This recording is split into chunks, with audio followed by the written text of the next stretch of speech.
Mic check. That needs mic check and cell phone.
Let's listen to what he has to say.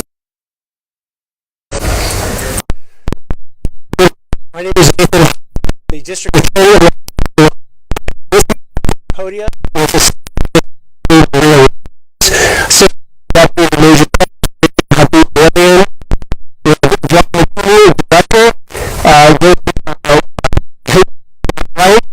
District attorney informed you that the Menendez case has been on 3 parallel tracks. The first track was the habeas track. That was a track started with a motion filed in May of 2023, where the Menendez brothers are asking for a new trial based on new evidence. About several weeks ago, we filed our informal response dealing with that habeas petition, opposing the habeas petition and saying that the justification for the new trial based on 2 additional pieces of evidence did not meet the legal standard to warrant a new trial. The second track that the Menendez case is on is the clemency track. This is a petition that the Menendez brothers filed directly with Governor Gavin Newsom.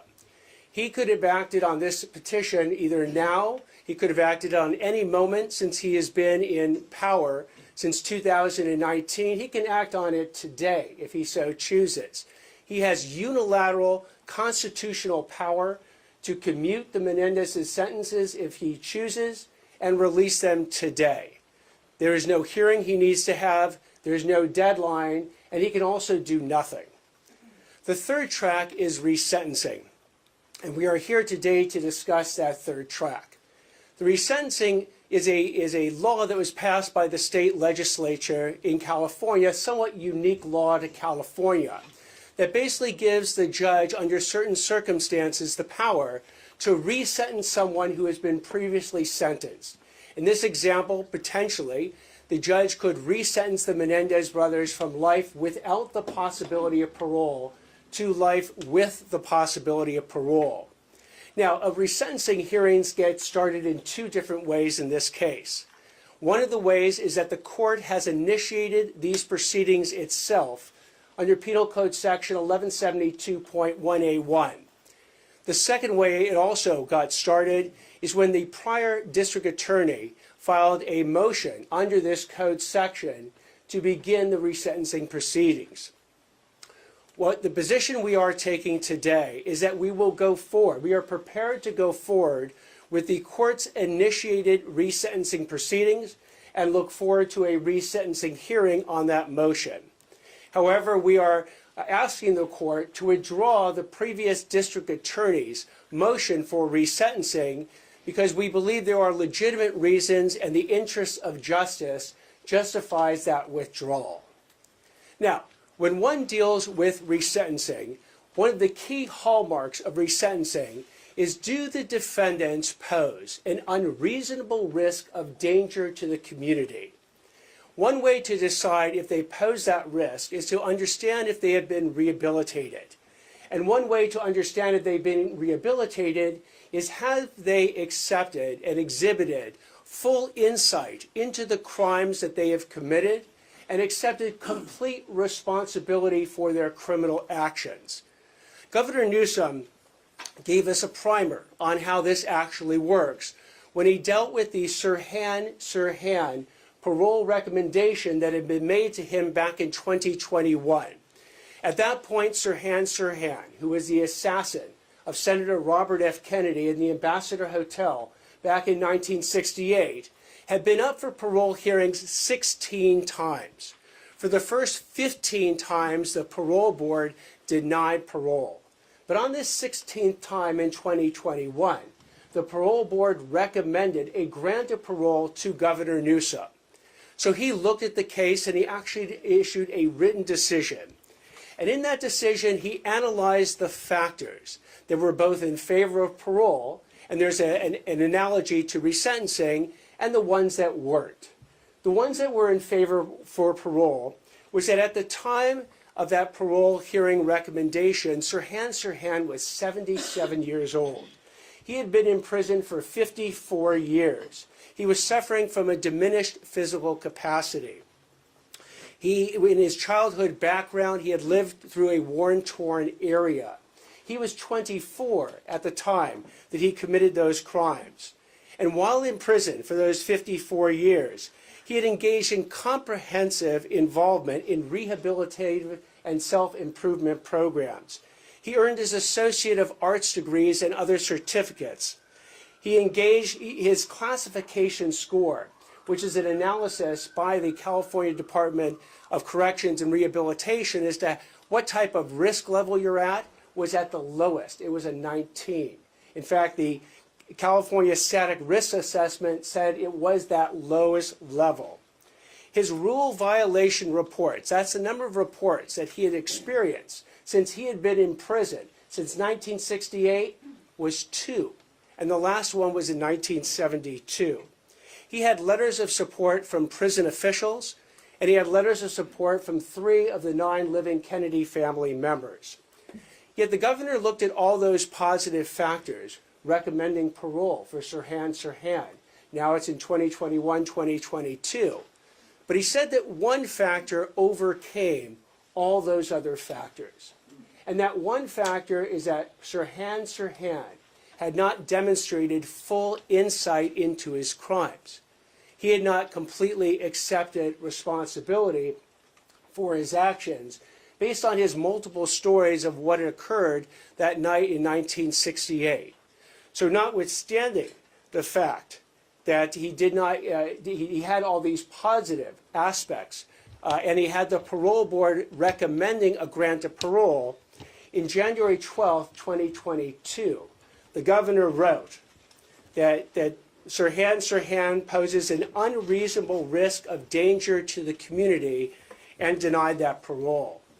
The reason this can be an instructive case is that there are almost no cases right now on Penal Code Section 1172.1, the resentencing statute. But the focus of it is the same focus as we have in the parole context. Is there an unreasonable risk of danger to the community by these particular people? In Sirhan, he was a murderer of Senator Robert F. Kennedy, and he shot 5 additional people that night.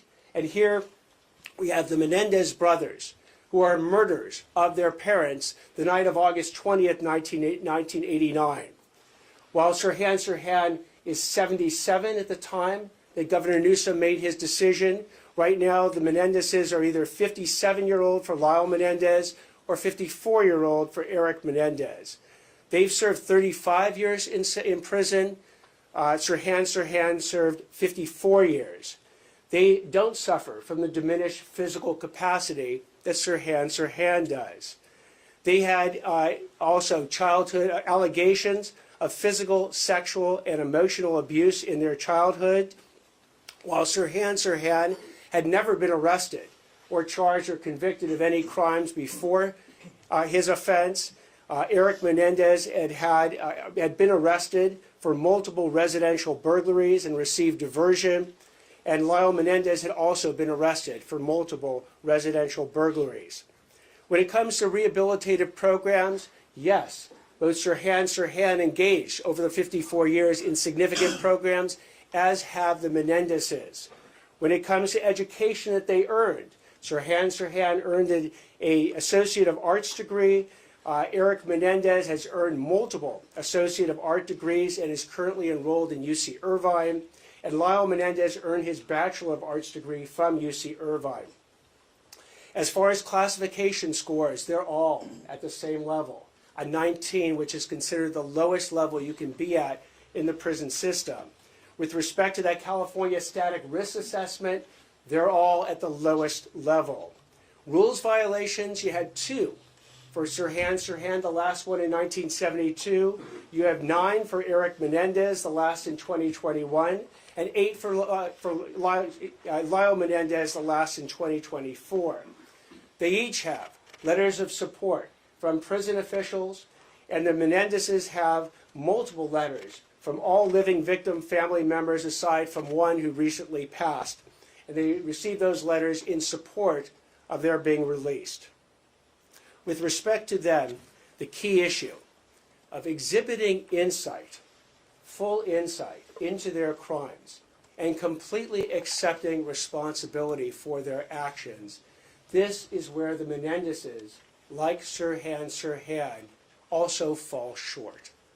As we lay out in our pleading, which is now 87 pages long, we go through a 60-page statement of facts, which is different, by the way, than the 3 pages that the prior motion had laid out as far as the crimes that are involved. And as we show, the essence of the defense that the Menendezes have maintained from the first trial into the second trial to the present day is that they acted in self-defense. They had an actual fear of imminent harm, in essence that their parents were going to kill them the night of August 20th, 1989. As we show extensively, and just to make this point, that this case is not, or their defense was not about sexual abuse, because I know that issue has come up many times, but about self-defense. I take you to both Erik, Lyle's, and their own attorneys' statements. At trial, Erik testified, and he was asked, "Did you kill your father because he sexually molested you?" Answer, no. "Did you kill your parents because you hated them?" Certainly no, was the answer. "Did you kill your parents because you wanted their money?" Answer, no. "Did you kill your parents as an act of mercy?" Answer, no. "Why, Mr. Menendez, did you kill your mother and your father?" "Because we were afraid." "What is it you were afraid of?" "I was afraid of dying." "Who were you afraid was going to kill you?" "My mom and my dad." Lyle Menendez similarly testified as well. And he was asked the question, on August 20th, 1989, "Did you or your brother kill your mother and father?" "Yes." "Did you kill them for money?" "No." "Did you kill them because you wanted to pay them back for the way they had treated you?" "No." "Why did you kill your parents?" "Because we were afraid." That is the essence of their defense at trial. It was not sexual abuse. The jury was never asked to render a verdict on sexual abuse. It was all about self-defense. In fact, Erik Menendez's attorney, Leslie Abramson, said, "We have never said that because you're abused, you're justified in killing your abuser. We didn't argue that and never will." So the question then is, have the Menendezes exhibited insight into the fact that their self-defense defense was fabricated? And as we go through the iterations of their defense that they issued from the time that they were arrested until the time that they went to trial, until the present day, what you will see is that the self-defense was the last iteration and version of their defenses. Because remember, the first defense that they came out with was, "We didn't do it. That's not us."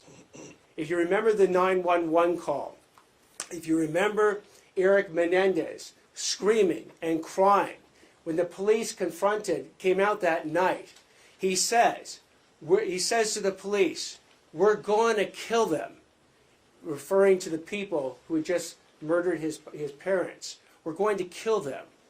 We're going to torture them." Who would have done this thing? The answer is the Menendezes. But their first iteration was it wasn't them. It was either the mafia or the cartel or the dirty business associates of Jose Menendez. They persisted in this lie not just the night of August 20th, but kept that lie going for months and months and months. And had Erik not confessed to his therapist, Dr. Oziel, months later, and that confession been taped, and that confession's tape been turned over to the police, they would have maintained it wasn't us. They convinced not just the media, not just the police, but their family and their friends that they were 100% innocent of these crimes. Until eventually these tapes came out, they were arrested, then they changed to the next iterations. Because the next iteration of the story was when Lyle Menendez gets his girlfriend, Jamie Pisarek, to visit him at prison and says, "I want you to testify that my father drugged you and violently raped you," establishing that Jose Menendez was a violent rapist.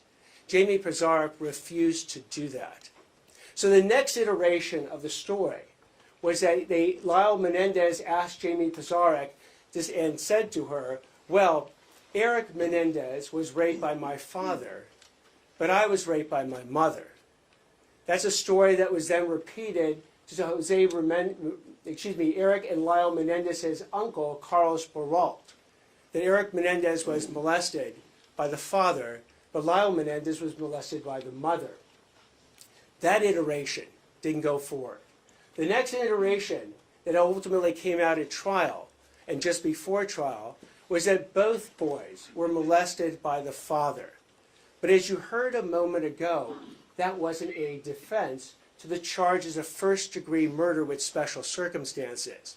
Because you had to add one more thing that the jury was now going to consider, is not just that they were sexually abused, but they were actually in actual fear of imminent harm, of their lives being taken by their parents the night of August 20th, 1989.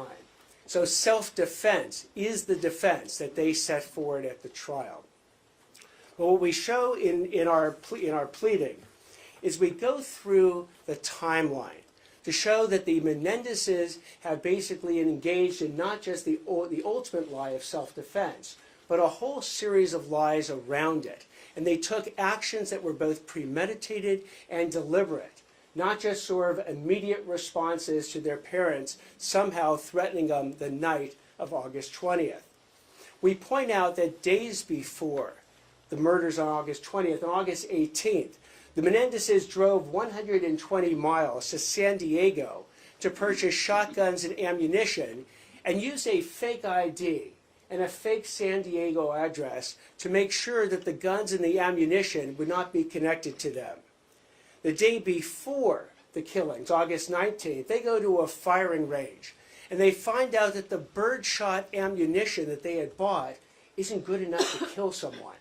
They're told you need buckshot ammunition in order to actually kill someone, and they buy it that day. Hours before these killings, at roughly 10:20 p.m. on the night of August 20th, Lyle Menendez contacts one of his friends, Perry Berman, to set up the alibi. And the alibi was that they were going to go to Batman the movie at the 8 o'clock showing. And they would be at that movie when the killings would have occurred, and then meet Perry Berman at the Taste of LA event afterwards. They set this up before the killings. Now, during these killings, as we've explained before, these weren't just a situation where all of a sudden the parents threatened their lives, they reached for something and shot them dead. No. These killings, the actual shots, were designed to make it look like a mafia gangland hit. They shot Jose Menendez through the back of his head. They shot Kitty Menendez not only once, which then caused her to go down to the ground, bleeding, but when they ran out of ammunition, they went back to the car, reloaded the shotgun. Then Lyle Menendez took the shotgun, put it up to Kitty Menendez's face, and pulled the trigger. Again, to make it look like a gangland shooting, but that was not enough. They then, while they were dead, shot them in the kneecaps to make it to complete the picture of what a gangland shooting would be. And at that point, they also had the presence of mind to pick up all the shotgun shells that were lying in the den, because they were worried their fingerprints might be in them. They then called Perry Berman to establish the alibi and went to the movie theater to buy the tickets, only to find out they couldn't buy the 8 o'clock showing because the next showing had already occurred. And Perry Berman had already moved on to a different event, so they couldn't meet up with him. So they took all those shotgun shells, they took the bloody clothing, they go to a gas station dumpster, and they dump it in the dumpster. But now they got the shotguns, what to do with them? They had the presence of mind to drive up to Mulholland Drive and throw the shotguns off the hill on Mulholland Drive. They then went back to the house. When they get back to the house, that's when they made the 911 call that someone killed our parents.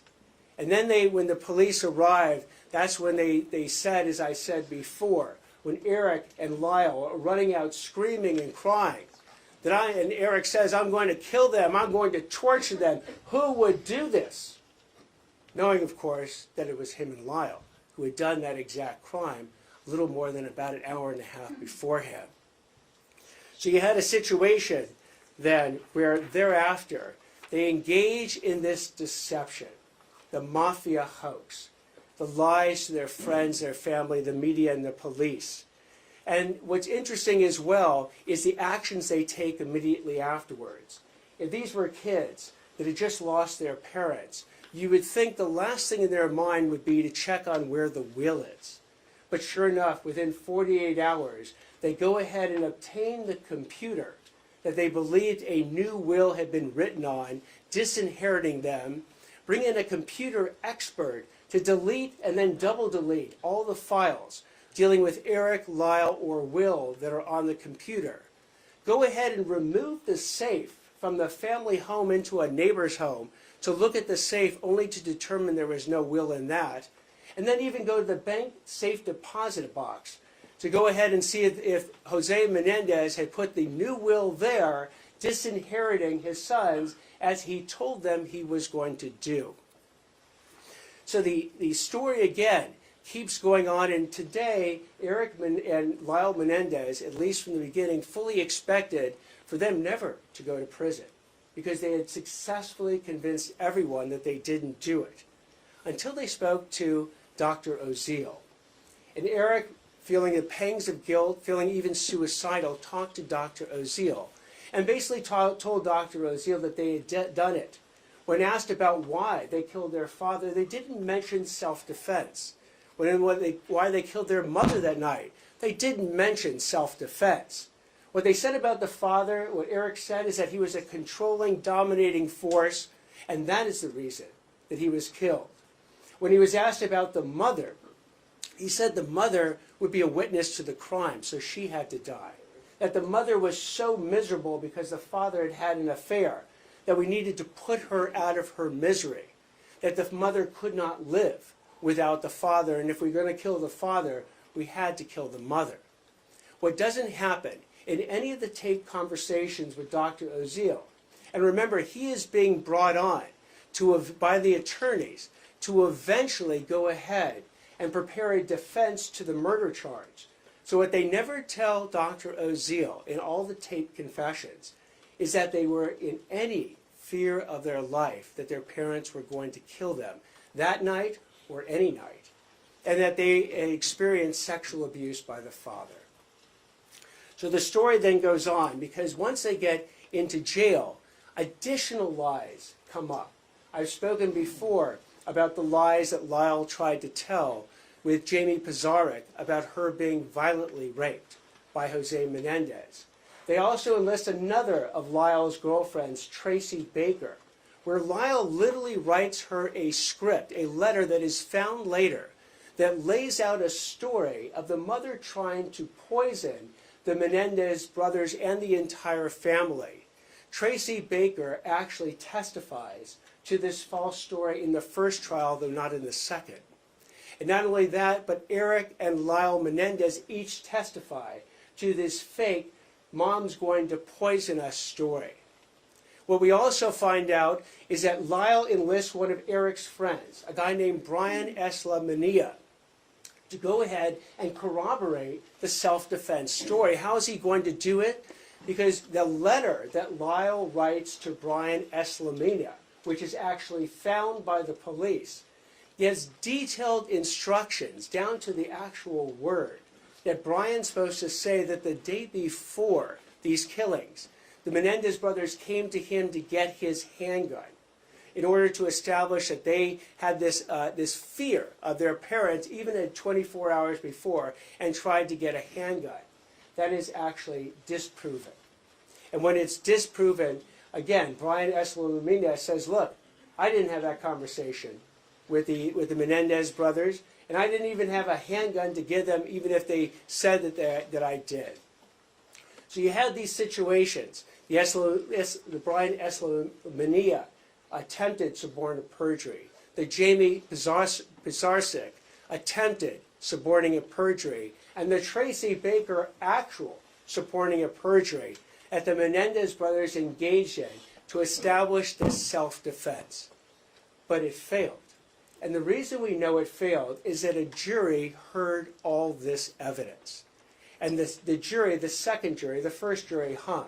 But the second jury that heard all this evidence rejected the self-defense and found them guilty of first-degree murder for both parents with special circumstances. And what's also important to note is that this conviction has been run by 5 different courts over the last 30 years. It went to the California Court of Appeals. It went to the California Supreme Court twice. It then went to the U.S. District Court. It then went to the U.S. Ninth Circuit Court of Appeals. The Menendezes have brought up every single argument that they bring up now about the faulty jury instructions, the exclusion of certain sexual abuse evidence at the trial, about certain other court rulings, and it's been rejected and rejected and rejected over and over and over again. So, in looking at then whether or not the Menendezes have exhibited the full insight and complete responsibility for their crimes, they have not. Because, and we outline this in 20 different lies that they have told, which is an attachment to our submission. They have told 20 different lies. They've actually admitted to 4 of them, but 16 lies remain unacknowledged. They persist in these lies to this very day. So like with Sirhan not being able to exhibit full insight into his actions, so too have the Menendez brothers failed to exhibit full insight into their actions. Let me give you 4 examples where they've actually admitted to the lie. Erik and Lyle lied on the 911 call about just discovering their parents' bodies. Again, when they were found out and the tapes came in, they admitted to that lie, and I mean the lie of the 911 call. The second lie that they've admitted to is that they lied to the police, family, and friends and the media about their involvement in the murders. Again, when their confession came out on tape, they had to admit to that in the first and the second trial. They admitted that they lied to the police, family, and friends, suggesting the mafia was involved in the murders. And Erik admitted that he lied when he told his expert psychiatrist, Dr. Vickery, that his parents would kill him because his father's homosexual lover warned him that he was in danger 2 days before the murders. This is something that Erik Menendez told Dr. Vickery, and then months and months later finally recanted and told Dr. Vickery that that was a lie. But there are 16 lies that remain to this day that have been affirmed as recently as last year, where they affirmed the self-defense and they've never admitted to the suborning of perjury of others or the attempted suborning perjury. These lies include when Erik and Lyle claimed that their parents were going to kill them, that they had to act in self-defense by murdering them first. That the Brian S. Lamina letter, that they basically tried to suborn perjury from Brian S. Lamina, telling him to testify that he borrowed one of his handguns the night before the murder. Another lie that they told to support their self-defense story is that on that Friday, when they go down to San Diego, they said they actually didn't start in San Diego.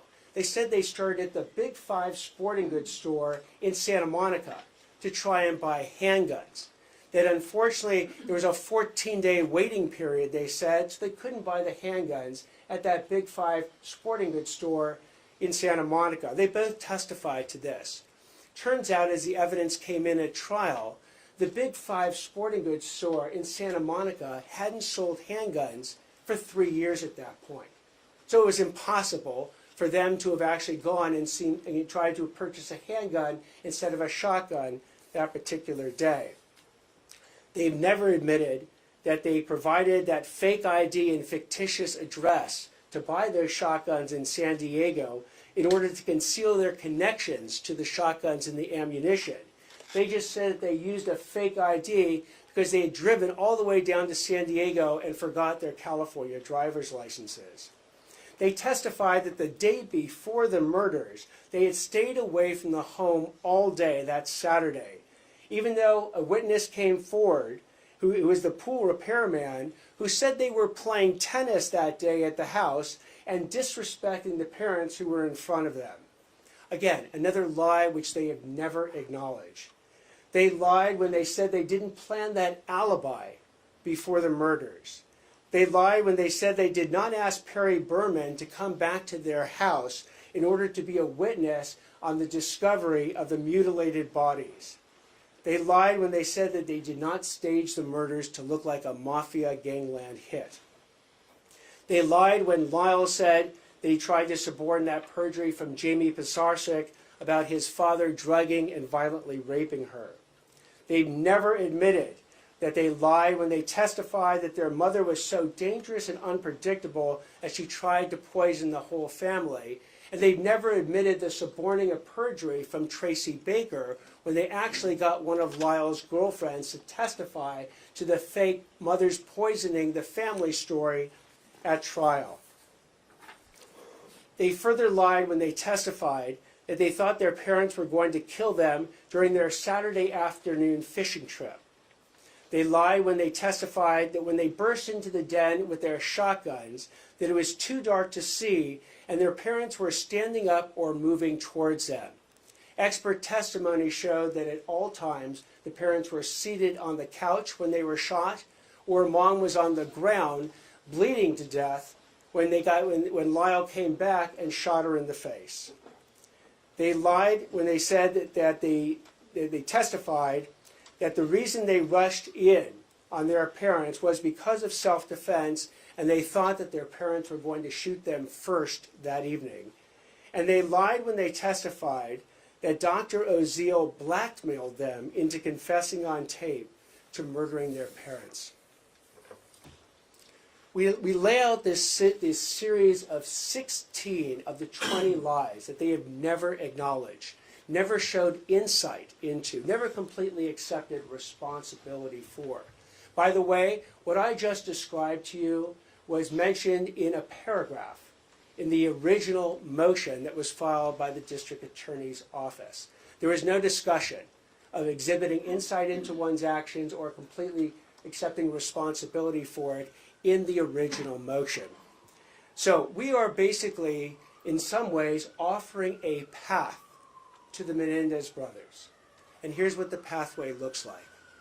If the Menendez brothers at some point, unequivocally, sincerely, and fully accept complete responsibility for all their criminal actions, acknowledge that the self-defense defense was phony, and their parents weren't going to kill them the night of August 20th when they murdered them in cold blood.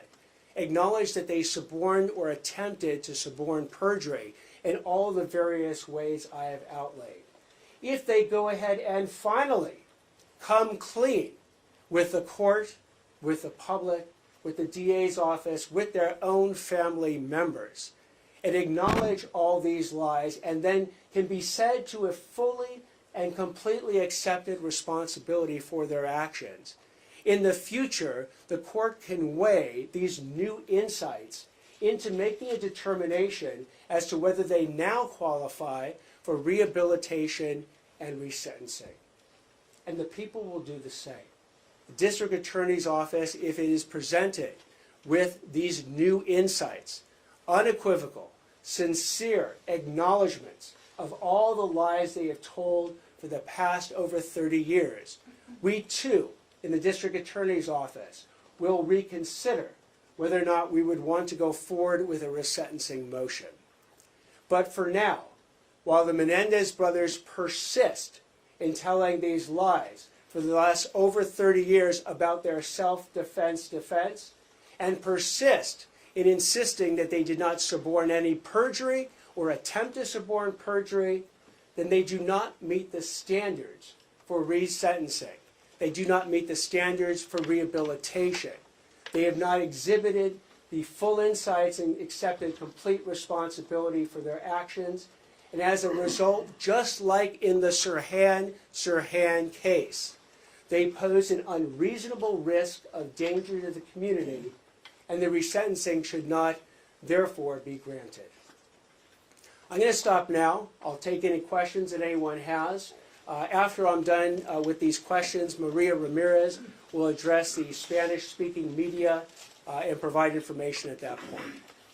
The hearings on March 20th and 21st, there's word that they have been postponed. Is that the case? So those hearings, whether they occur on March 20th or 21st or at some point later, first it's up to the court on what the court ultimately wants to do. The court is receiving our response today. We anticipate the court may keep the March 20th and 21st dates to deal with our response. Both again, part of our response is to go forward with the court's initiated motion for resentencing, and part of our response is a request to withdraw the DA's motion in this regard. The court might have the hearing then on that issue, and then if in fact it decides to go forward with the full resentencing, set a hearing in the future. I know that the governor has now ordered the parole board to do the risk assessment. That risk assessment can take up to 90 days. We don't know when it will actually be completed. The court may or may not want to have that risk assessment done before it has the final resentencing hearing. DA, can you just clarify, so obviously you've laid out this case, this reply motion will be in the file no matter what, but you cannot pull back Gascon's motion. You're asking the court to pull that away. If they decline in this hearing, the court will then have to weigh both motions equally? How does this play out in that? Effectively, yes. So what will happen is, again, you have, in some ways, double motions going forward. And in looking at the different motions, we have now analyzed the original motion filed by the district attorney's office and saw that in no way, shape, or form did they deal with what we believe to be one of the key issues, this exhibition of full insight and complete responsibility for one's crimes. So we are pulling back or asking the court to withdraw that motion, while we're also indicating to the court that we're prepared to go forward on the court's own motion for resentencing. Considering all the facts that you've brought up, do you think there's any chance the Menendez brothers are going to get out of jail in the next few years? Again, we have laid out a pathway for the Menendez brothers to potentially get out of jail. It requires them to finally, after 30-plus years, fully acknowledge and completely accept responsibility for the entire breadth of the crimes and all the lies that they have told, including their defense at trial of self-defense. If they go ahead and do that, and they do it unequivocally, and they do it sincerely, ultimately the judge is the final arbiter of the sincerity and whether or not this is just being done to please someone, or whether or not the Menendezes have fully come to grip with the lies that they have told. Again, they had no problem at trial coming to grips with the fact that they had lied for over 6 months to the police, the media, their family, and their friends about the fact that they never did it, were not involved at all, and it was the mafia that had actually done the hit on their parents. So they have a history of acknowledging some lies. I'm hoping that they continue with this evolution of themselves, their improvement of themselves, to finally come to grips with the acknowledgement of the totality of their crimes and their lies.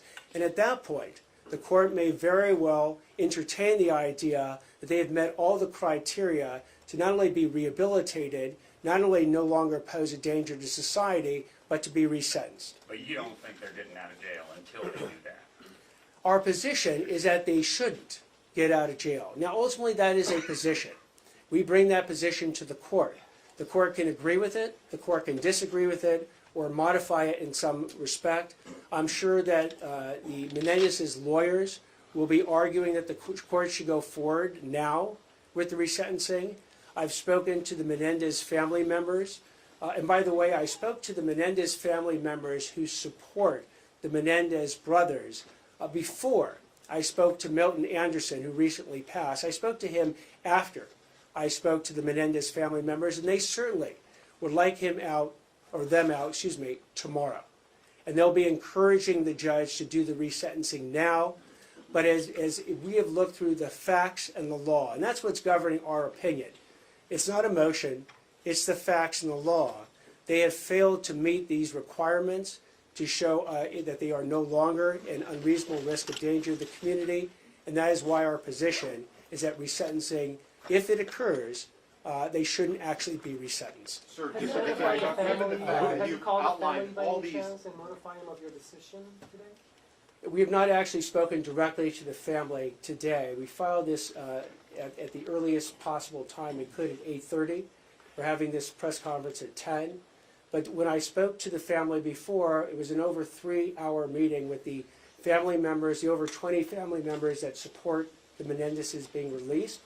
And we talked about their rehabilitation in prison. We talked about their beliefs of what happened at the time of the crime. We had a very wide-ranging conversation, and I sat there and I listened to it all. But it does not eliminate the fact that in order to show a full and complete acceptance of responsibility and show full insights into one's criminal actions, that as we have laid out in detail, the self-defense defense was a fabrication. They need to admit to that.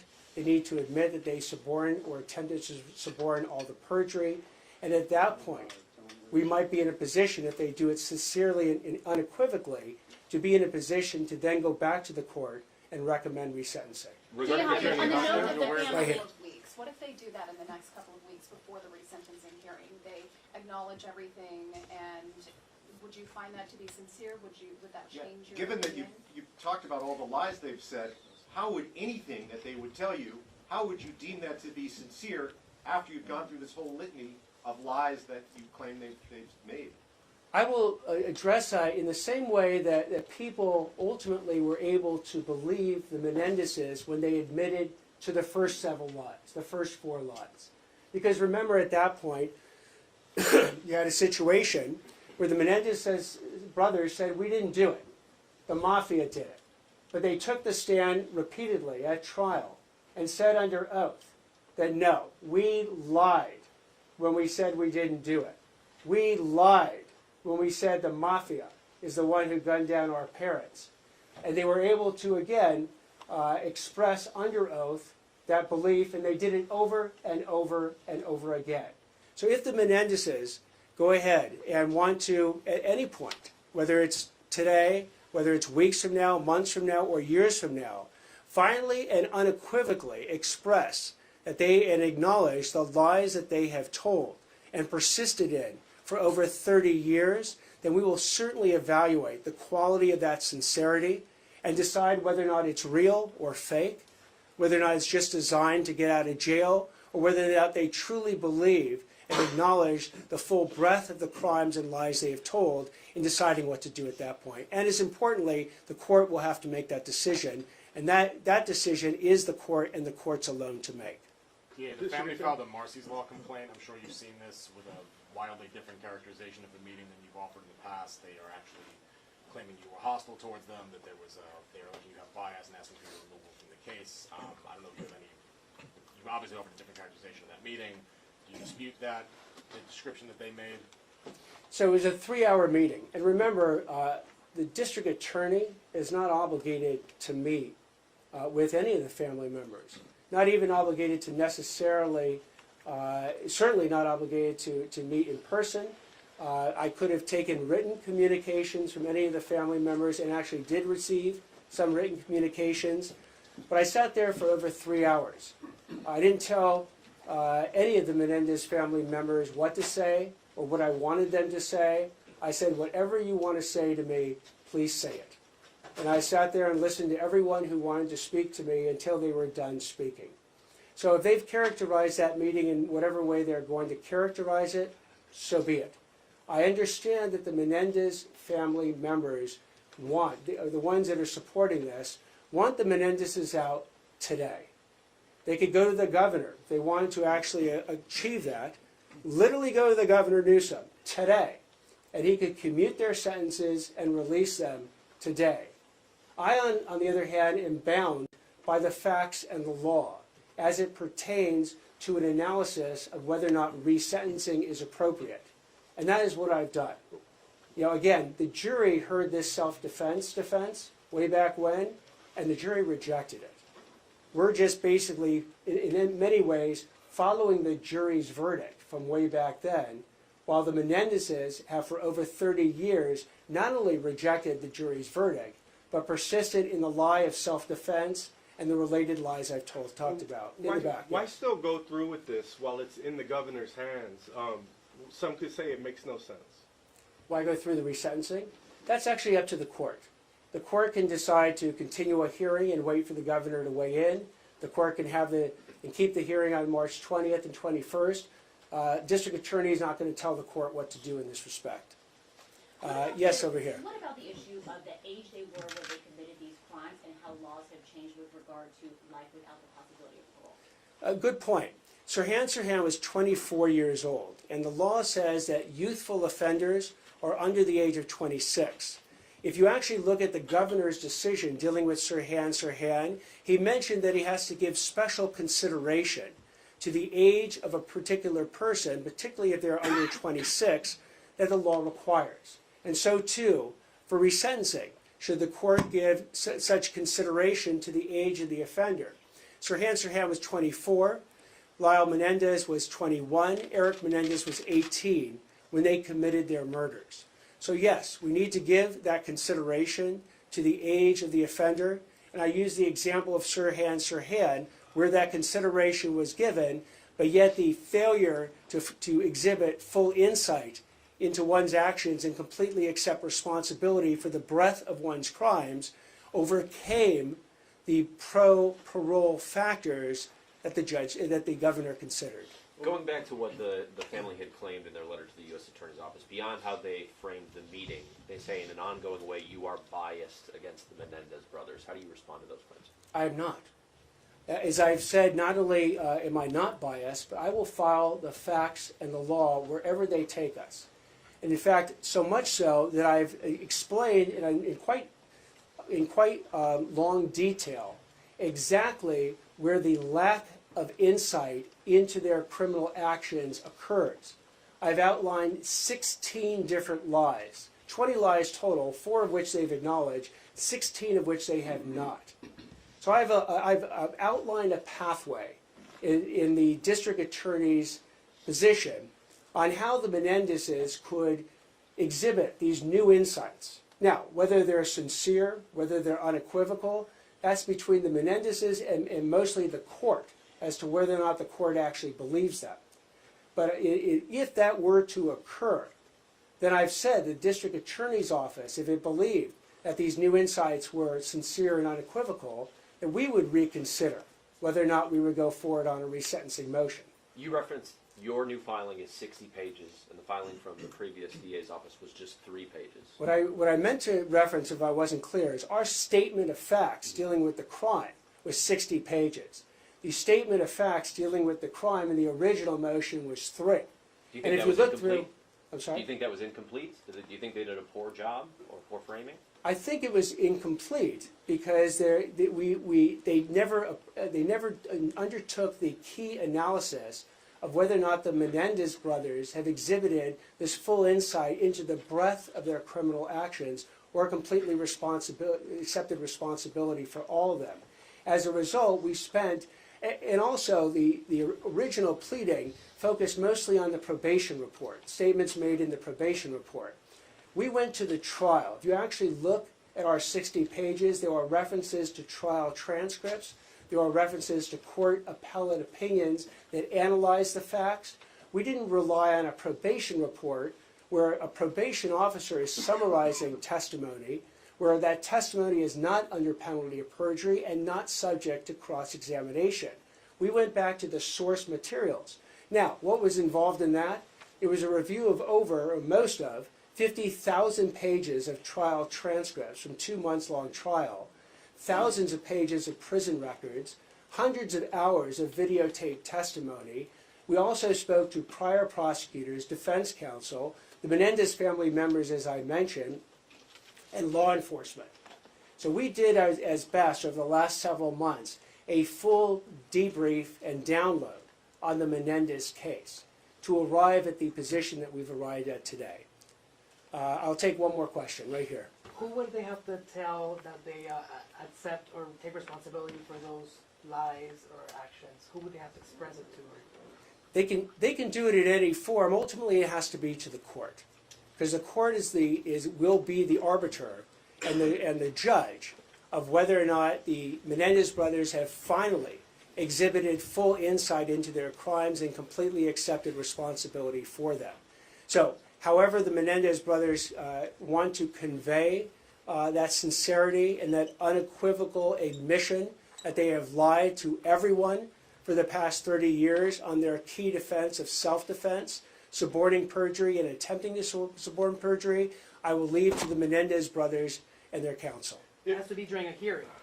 It can be in any form. They can do it with declarations. They could do it with videotape testimony. They could do it at the actual hearing itself. I'm not going to in any way suggest how they do it. They have a very qualified counsel who can advise them how to do it. It's up to them, though, on whether or not they want to do it. All right, If the I'm going to Menendez stop brothers right get now. out- I will turn it over to Maria Ramirez for any one-on-one interviews. They'll be in the green room. And thank you very, very much for being here today. If they get out, what does that say about the current system that the governor could override you, sir?